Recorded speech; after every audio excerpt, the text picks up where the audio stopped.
Oleksandr Usyk has won his second straight fight against Tyson Fury, winning their long-awaited rematch in Saudi Arabia.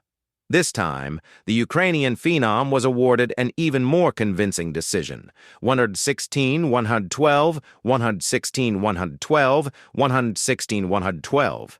Fury fans will probably not be satisfied with Usyk's convincing advantage, because it can be argued that in the first fight, the Ukrainian was more dominant than now. However, the Gypsy King started strongly, only to fall victim to his passivity and the quick combinations of the unified champion in the middle and towards the end. Usyk still holds the championship belts of the World Boxing Council, the World Boxing Association, and the World Boxing Organization.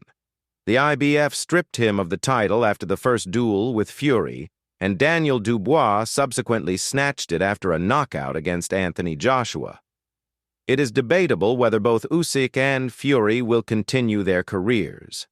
First round, Fury entered the ring in a red and white robe to the sounds of Mariah Carey's eternal Christmas hit, "All I Want for Christmas Is You."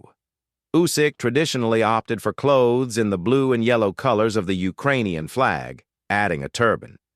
Fury started better with his left-right, standing in the center of the ring, and was more active with his hands, although without any serious hits.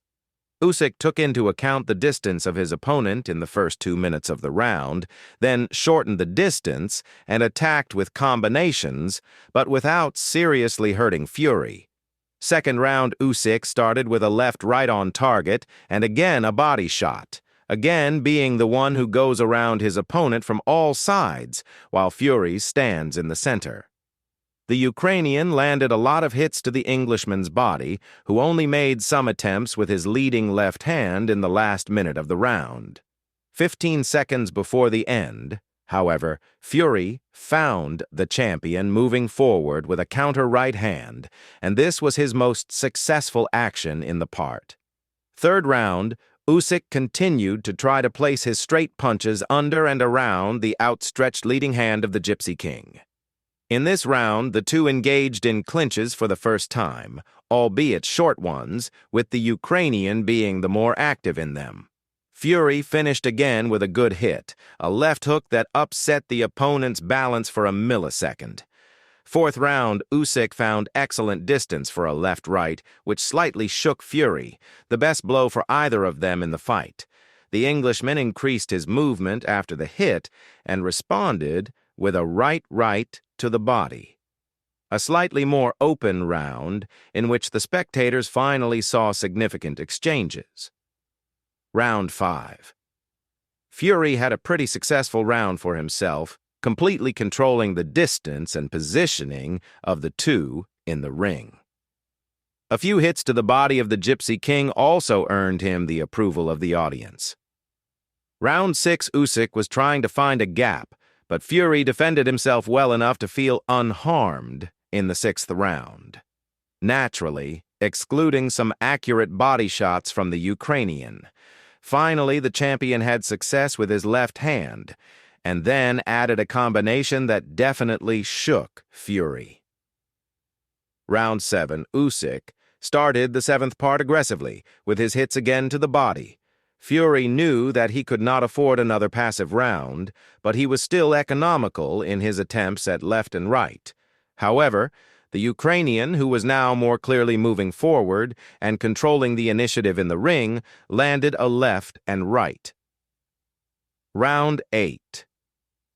The 8th round did not offer any spectacular exchanges, with Usyk blocking his opponent as in the previous 2 parts. However, the Ukrainian could not aim with his left hook, but he was still the more active of the two, while Fury again looked passive. Round 9. Fury woke up and again tried to hurt his opponent with straight punches, mainly with body shots. He also initiated a few clinches to use his 25 kilos weight advantage and also to stop the opponent's momentum.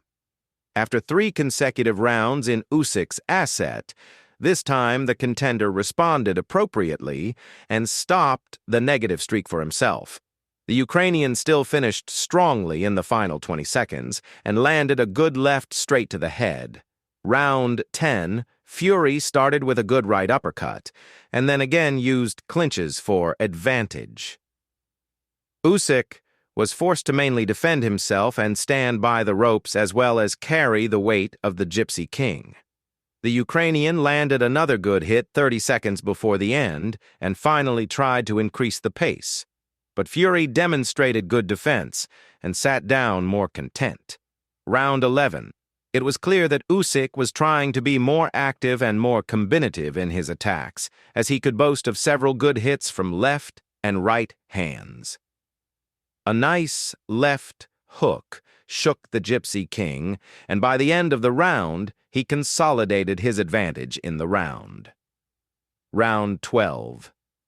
Both of them went in search of a decisive blow, with Usyk having more good hits in the first minute. Fury landed some vicious uppercuts, and the Ukrainian relied on precise classic combinations with right hands. The champion irritated his opponent with 4 to 5 consecutive hits a minute before the end.